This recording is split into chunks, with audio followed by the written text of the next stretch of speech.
If a person is exposed to a virus, COVID-19, and they recover, what is the likelihood they will become a carrier of the virus and pass it to others? The second part of this question is herd immunity a reality? So, two very important questions. Many people have them today.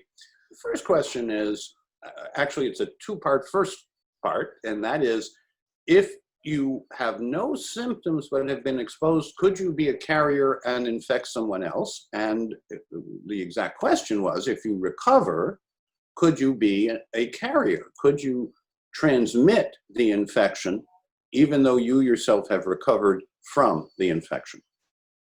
The answer is a little complicated because some people get better, but they have not really recovered. And many people have a immune response, but a modest, a blunted immune response. Because at the moment, we're mostly looking at antibodies, IgM and IgG antibodies, when in fact, we need to look at the T cells. So there are B cells that produce antibodies after the mucosa has been invaded and after the innate immune system has been overwhelmed. And I'm going to come back to that point, which is really critical, in just a minute. So you can be asymptomatic, have the infection to the point where you can culture it, but short of sneezing on the person, coughing on the person, it's very hard to transmit. It turns out that RNA viruses, including COVID viruses, can exist for a long time on a surface, like a doorknob or a place, a shelf, an object. But even though it's there and you can detect it in the lab, it's not infectious. So the early reports raised concerns that more recent and richer and more accurate evidence have put to rest. It turns out that your mucosa should prevent any virus, including COVID-19, from getting past the surface. So if you're a healthy person, you have elective protective mechanisms from secretory IgA to mucins, from opsonins to defensins. And if a virus, which there are many in the air, including COVID viruses, if it gets to the surface of your respiratory tract or lungs, and you're an elective protective person, that is, you're a healthy person, you'll produce first surface stop, that is, secretory IgA prevents virus from getting in, mucins prevent viruses from getting in, defensins and opsonins neutralize the virus, prevent the virus from getting in, and then if it does, you should have an innate immune system that's capable of gobbling it up, recycling it, and preventing infection. And now we get to the question of herd immunity, which is enough people have then been exposed to this new virus and survived so that it becomes part of the background infection, like the flu, like other infections that we know of, and some people unfortunately have catastrophes and pass away because of, but they're all, in my experience, when you know the case carefully, they're all people with comorbidities. Now, when we first put out our recommendations, which have gotten stronger with time but have not really changed, that is, the evidence has gotten stronger in support of what we recommended, but our recommendation really has remained the same because it's so effective, it is so low risk and such high gain. So yes, herd immunity is beginning to happen. Depending on whose raw data you look at, there are somewhere between 10 and 50 people who have been exposed but had no symptoms, and they're part of what we call the herd. Now, let's say that it's just 20 people, not 50, but let's say it's 20 people who have exposure, no symptoms, for every one person who has symptoms. Now the equation just dramatically changed.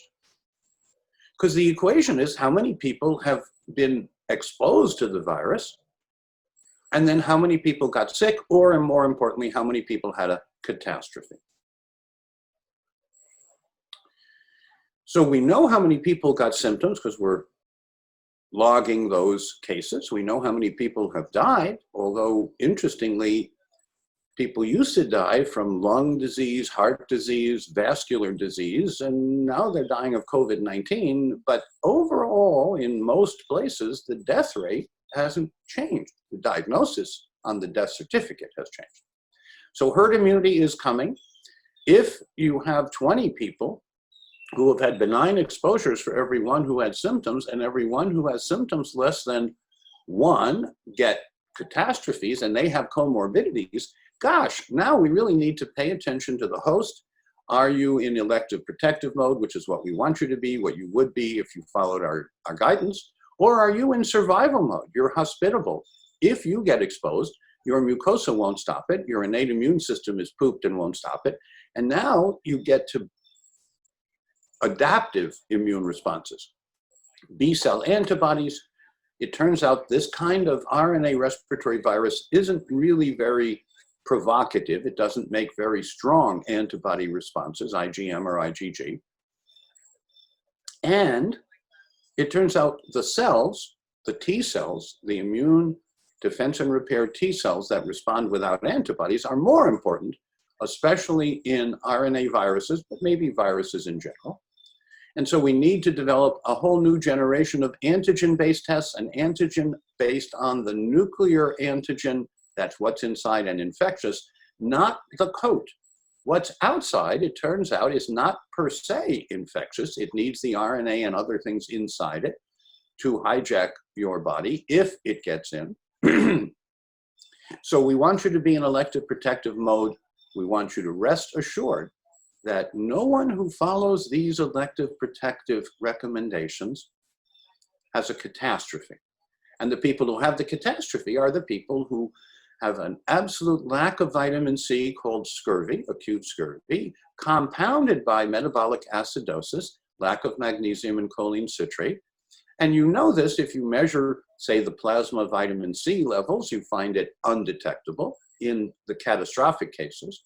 And if you do a venous blood gas because they're in the hospital, or you just check the urine pH at home, you see that they're in metabolic acidosis.